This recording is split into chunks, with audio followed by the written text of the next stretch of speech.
Hello again, my name is Hardi Asten. Today is 6th of August. The summer has gone by very fast, but not very happily for the beekeepers. Too little days for good forage. Only some 5 days in June and maybe 5 or 6 days in July when the hive scale showed increase in weight. Forage has been too bad this summer, but there is nothing to wait for.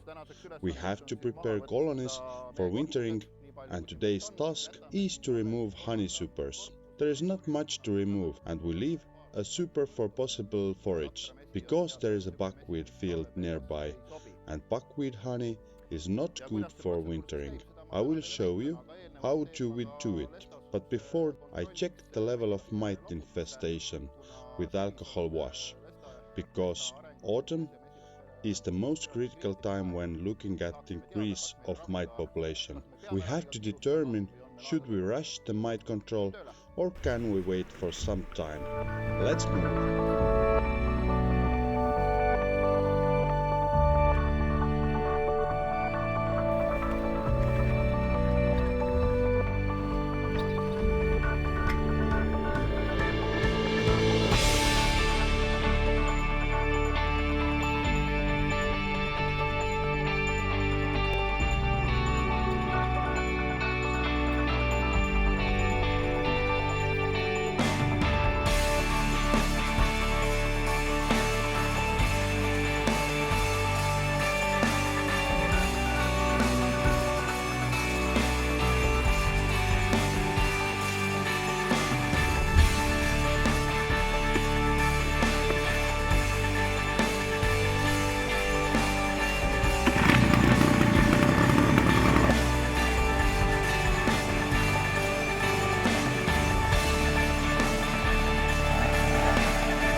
Honey supers have now been removed.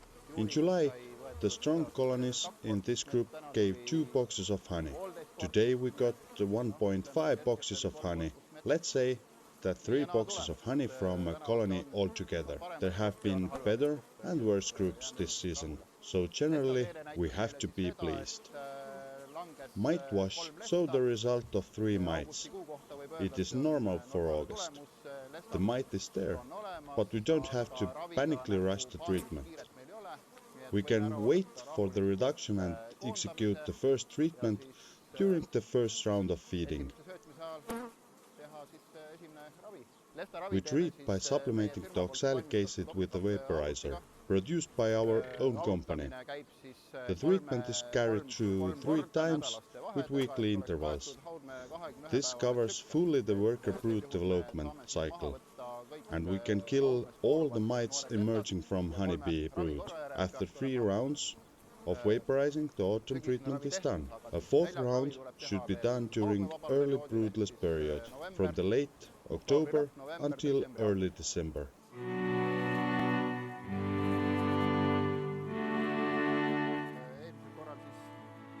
After we removed the honey supers, but left 1 super on top of the queen excluder for a late forage.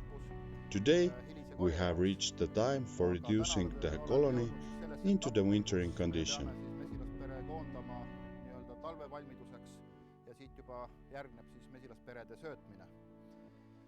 Next step shall be feeding, and I will show you how it is done.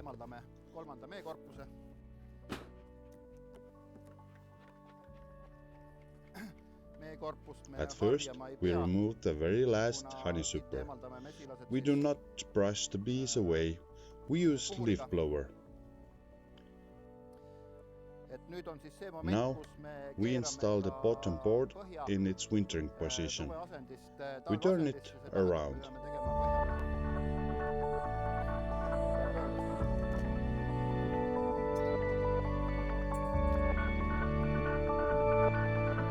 This wooden strip was installed for reducing the main bottom entrance in order to prevent robbing. In autumn, when forage is scarce, the colonies tend to rob from each other. To make robbing more difficult, the entrance was reduced with this strip.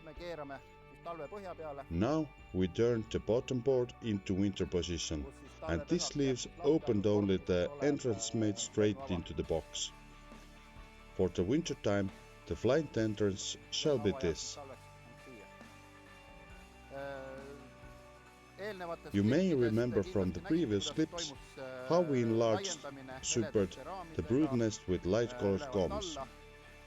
As a result of previous operations with brood boxes, the dark combs, the brood combs from previous winters, were removed from brood nest as honey supers. These dark combs shall now end up in wax melter. The freshly peeled and very light combs should be turned during the season into light brown combs.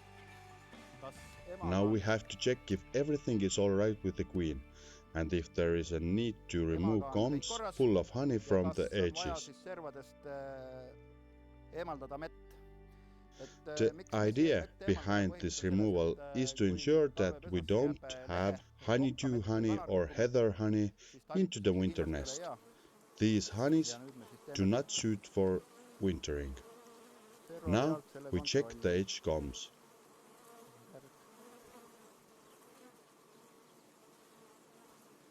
We can leave a very light comb in the edge position, because it stays here only as a honey storage.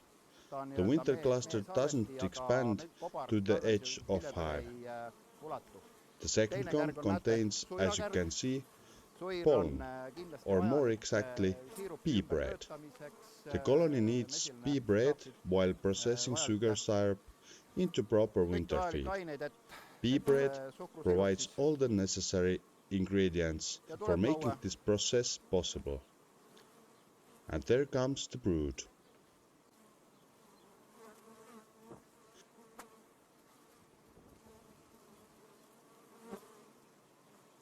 In the middle there is a pollen comb again, but that's not a problem.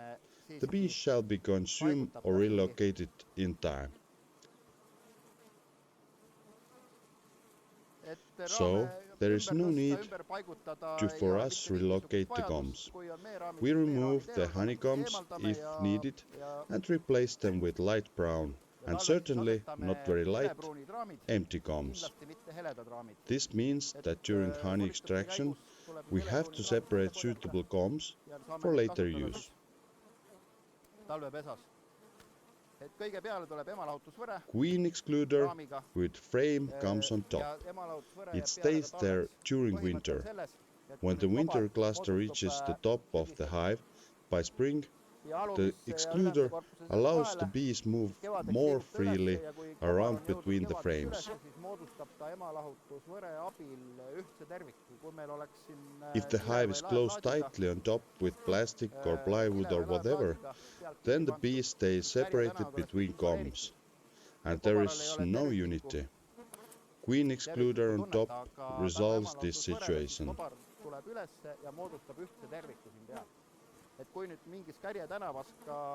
If there is a cold spell in the spring and bees stay separate between the combs, they cannot move to the remaining feed in other combs.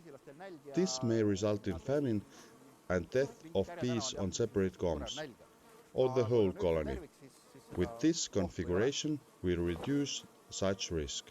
A 10-liter bucket inside an empty box serves as a feeder. Hay from forest meadows makes good float.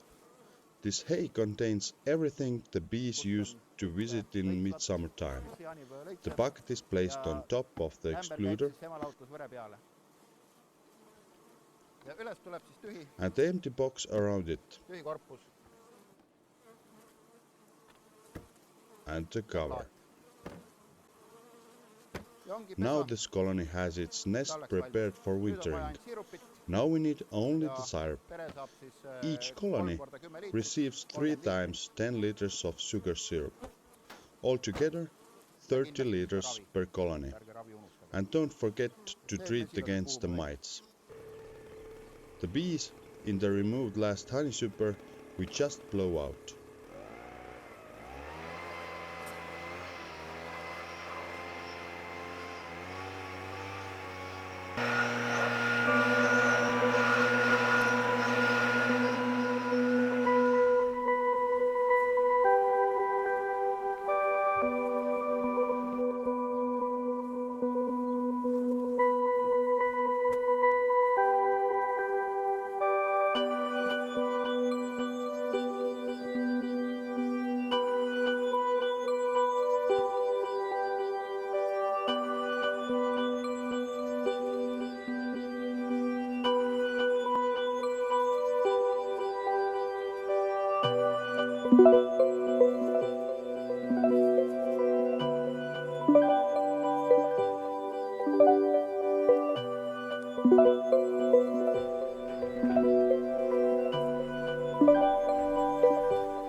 It is autumn around.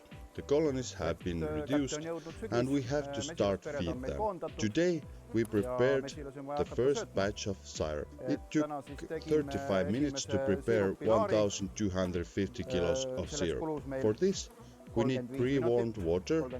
It cost for us €2 worth of electricity. A petrol-powered pump, it took petrol worth of €2, so generally we spent on making the syrup about €4 to €5 to prepare 1000 liters.